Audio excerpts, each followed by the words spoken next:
ঈদ মানেই বিভিন্ন ধরনের সেমাই ডেজার্ট রেসিপি। প্রত্যেক ঘরে ঘরে ঈদ উপলক্ষে সবাই সেমাই রান্না করতেছে। তাই আজকে আপনাদের সাথে শেয়ার করব লাচ্ছা সেমাই কিভাবে রান্না করলে খুবই টেস্টি এবং মজাদার হয়ে থাকেন। সুপ্রিয় দর্শক, আসসালামু আলাইকুম, ওয়েলকাম টু মাই চ্যানেল। কেমন আছেন সবাই? আশা করি সবাই ভালো আছেন, যে যেখানে আছেন সুস্থ আছেন, নিরাপদে আছেন। আজকে আপনাদের সাথে শেয়ার করব লাচ্ছা সেমাই কিভাবে আমি রান্না করেছি, আপনাদের সাথে শেয়ার করব। এভাবে রান্না করলে অনেক মজাদার হয়ে থাকেন। প্রথমে আমি একটা কড়াই নিয়ে নিলাম। কড়াইতে আমি এখানে 1 টেবিল চামচ বাটার অয়েল দিয়ে দিলাম। বাটার অয়েলের সাথে আমি এখন কিছু বাদাম কিশমিশ একসাথে ভেজে নেব। আমরা লাচ্ছা সেমাই বা যে কোনো সেমাই রান্না করি, বাদাম কিশমিশ ব্যবহার করলে স্বাদটা দ্বিগুণ হয়ে যায়। তাই আমি এখানে 3 রকমের বাদাম নিয়ে নিলাম। বাদামগুলো একটু ছোট করে কেটে নিয়েছি, কিছু আবার গোটাও রেখেছি। দিয়ে দিলাম এখানে কিশমিশ। এখন আমি আলতো ভেজে নিব। চুলার আঁচটা মিডিয়াম রেখে ভেজে নিব। চুলার আঁচটা হাই হিটে ভাজলে বাদামগুলো পুড়ে যাওয়ার সম্ভাবনা আছে। তাই মিডিয়াম টু লো হিটে রেখে আমি বাদামগুলো ভালোভাবে ভেজে নিব। আমি বাদামগুলো ভাজা হয়ে গেল, এখন আমি নামিয়ে নিব। এইভাবে বাদামগুলো ভেজে রান্না করলে অনেক টেস্টি হয়ে থাকেন। আর এখানে আবার আরেক টেবিল চামচের মতো দিয়ে দিব বাটার অয়েল। বাটার অয়েলের মধ্যে এখন আমি লাচ্ছা সেমাইগুলো ভালোভাবে ভেজে নিব।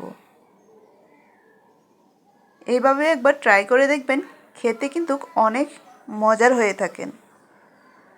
আমি এখানে লাচ্ছা সেমাই অল্প করে আমি রান্না করব, তাই অল্প নিয়ে নিলাম।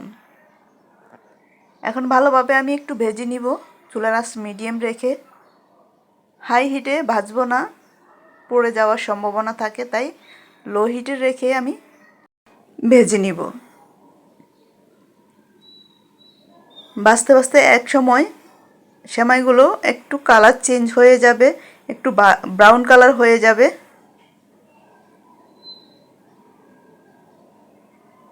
অলরেডি দেখুন ব্রাউন কালার হয়ে আসতেছে। তবে হাই হিটে ভাজা যাবে না। হাই হিটে ভাজলে সেমাইগুলো পুড়ে যাবে। পুড়ে গেলে খেতে ভালো লাগবে না, নষ্ট হয়ে যাবে। তাই লো হিটে রেখে ভালোভাবে ভেজে নিতে হবে। দেখুন কালারটা চেঞ্জ হয়ে গেছে। এখন আমি চুলাটা অফ করে দিব। চুলায় আমি এখন রান্না করার জন্য এখানে লিকুইড দুধ নিয়ে নিলাম 1 কেজির মতো। আর এখানে দিয়ে দিলাম 1 কাপ পরিমাণ গরুর দুধ। এখন ভালোভাবে আমি মিক্সড করে নিব। এখন জাল করে নিব 10 মিনিটের মতো। 10 মিনিট জাল করার পরে একটু ঘন হয়ে আসবে। দিয়ে দিয়েছি 2টা এলাচ আর সামান্য পরিমাণ লবণ টেস্ট ব্যালেন্সের জন্য। এখন দিয়ে দিলাম চিনি পরিমাণ মতো। মিষ্টি প্রয়োজন, যার যেমন পছন্দ ওইভাবে ব্যবহার করবেন। এখন ভালোভাবে আমি জাল করে নিব 10 মিনিটের মতো। 10 মিনিটের ভিতরে একটু নেড়ে ছেড়ে দিব যাতে নিচে লেগে না ওঠে। অলরেডি আমার 10 মিনিট হয়ে আসছে। আমি চুলার আঁচটা লো হিটে রেখে দিয়েছি। দেখুন দুধটা অনেকটাই কমে আসছে। এখন আমি দিয়ে দিলাম এখানে 3 ভাগের 2 ভাগের মতো বাদামগুলো। এখন ভালোভাবে একটা বলক আসলে আমি নামিয়ে রাখবো একটু ঠান্ডা হওয়ার জন্য। লাচ্ছা সেমাই রান্না করার সময় একবারে ফুটন্ত গরম গরম দুধ ব্যবহার করবেন না, নয়তো বা সেমাইটা একবারে থেকথেকে হয়ে যাবে বা অনেকটাই নরম হয়ে যাবে। এখন চুলাটা অফ করে দিয়ে আমি ঠান্ডা হওয়ার জন্য অপেক্ষা করব। লাচ্ছা সেমাই রান্না করার সময় সবসময় খেয়াল রাখবেন, দুধটা যখন ঠান্ডা হয়ে আসবে একবারে কুসুম কুসুম গরম অবস্থায় ব্যবহার করবেন। তাহলে সেমাইগুলো খেতেও ভালো লাগবে আর একবারে নরম হয়ে যাবে না। তো আমি এখানে একটা মধ্যে নিয়ে নিলাম সেমাইগুলো, আর দুধটাও একবারে কুসুম কুসুম গরম অবস্থায় আছে। তো এখন আমি দিয়ে দিলাম সেমাইয়ের সাথে দিয়ে আমি 5 থেকে 10 মিনিটের মতো অপেক্ষা করব। 10 মিনিটের ভিতরে দেখুন মনে হয় যেন অনেকটাই পাতলা হয়েছে, পাতলা হবে না, কারণ 10 মিনিট পর সেমাইগুলো অনেকটাই ফুলে যাবে, একটু ঘন হয়ে যাবে। আমি 10 মিনিটের মতো অপেক্ষা করব।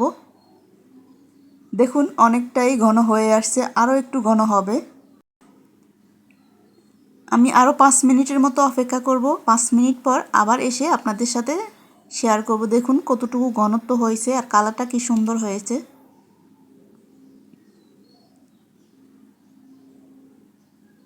এখন উপরে আমি দিয়ে দিব কয়েকটা বাদাম, ভেজে রাখা বাদামগুলো দিয়ে আমি অপেক্ষা করব। আর আমি অফিস কিনে 5-6টার মতো খেজুর কেটে দিয়ে দিয়েছি সেমাইয়ের মধ্যে। এখন আমি সার্ভ করব। আর সাথে আমি ফ্রিজে রেখে ঠান্ডা ঠান্ডা খেতে কিন্তু খুবই ভালো লাগে এমন সেমাইয়ের রেসিপি। আমার এই রেসিপিটি আপনাদের কেমন লাগলো? যদি ভালো লেগে থাকে লাইক, কমেন্ট, শেয়ার করে দিবেন। সবাই ভালো থাকবেন, সুস্থ থাকবেন। আল্লাহ হাফেজ, আসসালামু আলাইকুম।